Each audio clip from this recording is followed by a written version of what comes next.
On va parler des coachs et des changements d'entraîneur en Ligue 1. Jingle, Stéphane Guy.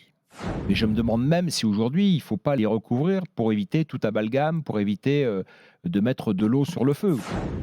Voilà. L'eau sur le feu, en général, ça peut marcher. Tu voulais faire le point sur les changements de coach. Ça peut marcher.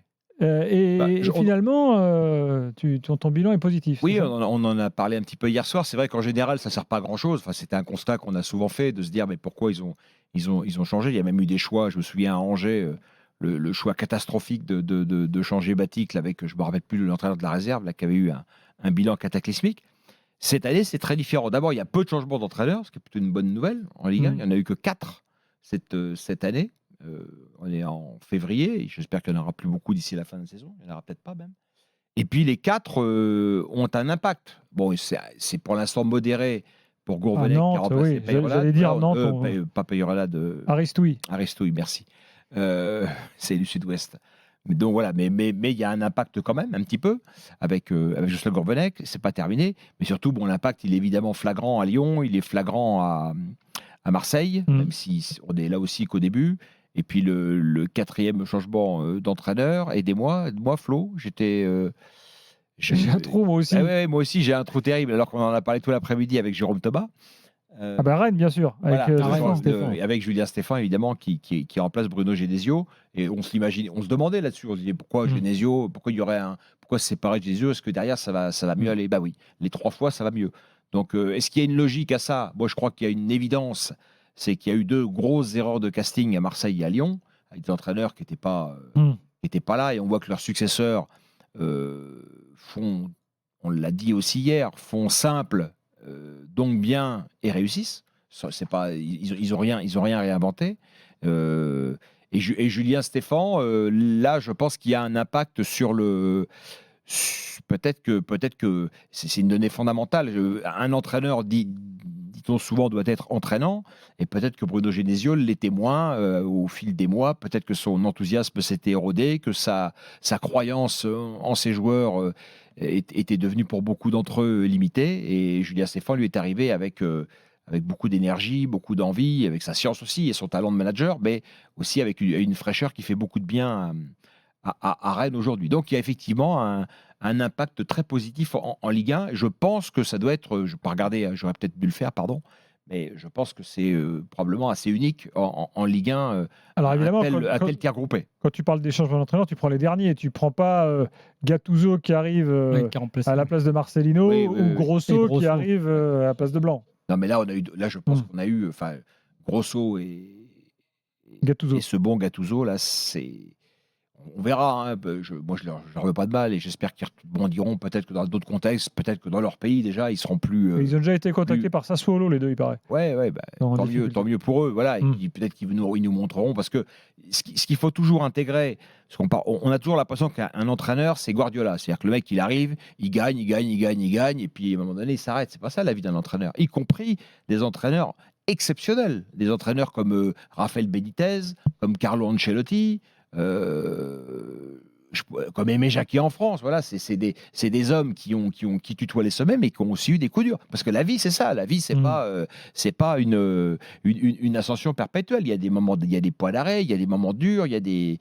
On parlait hier de la dépression des joueurs, mais il y a des coachs également qui sont atteints psychologiquement par moment dans leur carrière et puis qui savent rebondir. Donc il y a pas de. C'est pour ça qu'il faut jamais rayer de la carte. Et on le voit, on le voit de façon encore plus flagrante avec Jean-Louis Gassella qui sort d'une expérience qu'on pourrait considérer comme traumatisante et qui un mois après a l'impression d'être un jeune premier, tout frais, tout heureux de diriger l'Olympique de Marseille. Donc c'est très intéressant.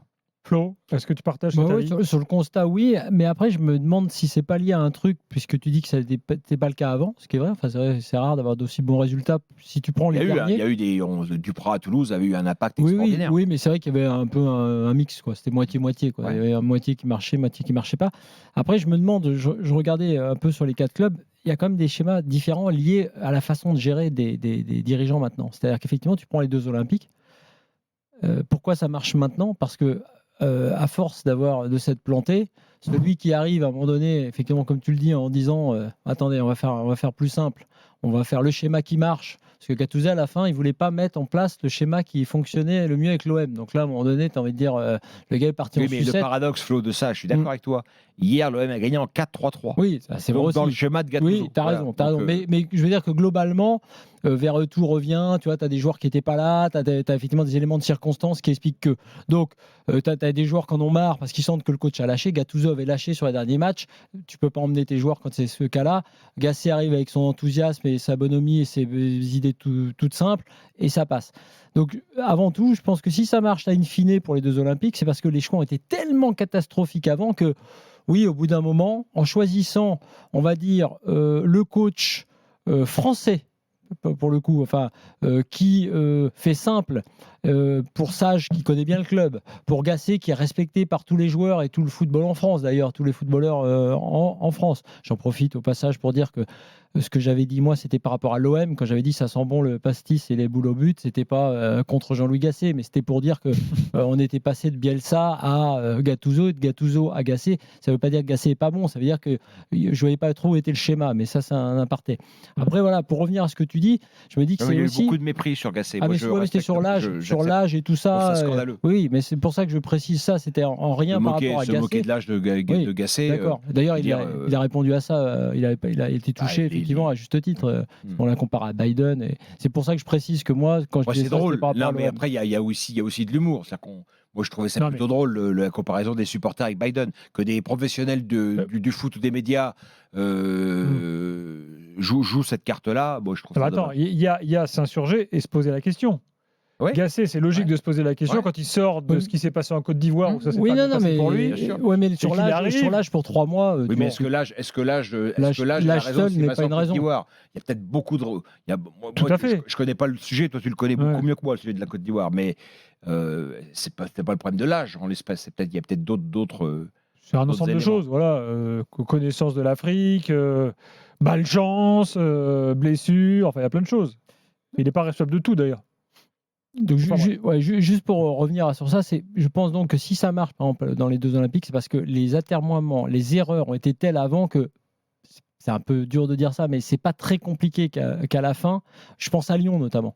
J'étais persuadé, je pensais même que des Grosso ça allait suffire, mais je connaissais pas Grosso.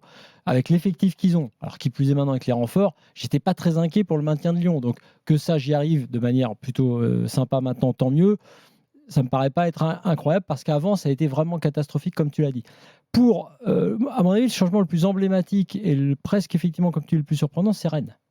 Parce que c'était pas gagné. C'est l'impact qu'a eu le changement à Rennes. Ah ouais, là c'était pas gagné parce que d'abord, pour rappel, c'est pas simple de revenir dans un club où tu as réussi. C'est pas simple de revenir après Genesio parce que même si à la fin c'était pas terrible, Genesio a fait le boulot qu'on sait à Rennes. Et les débuts de Stéphane sont compliqués aussi.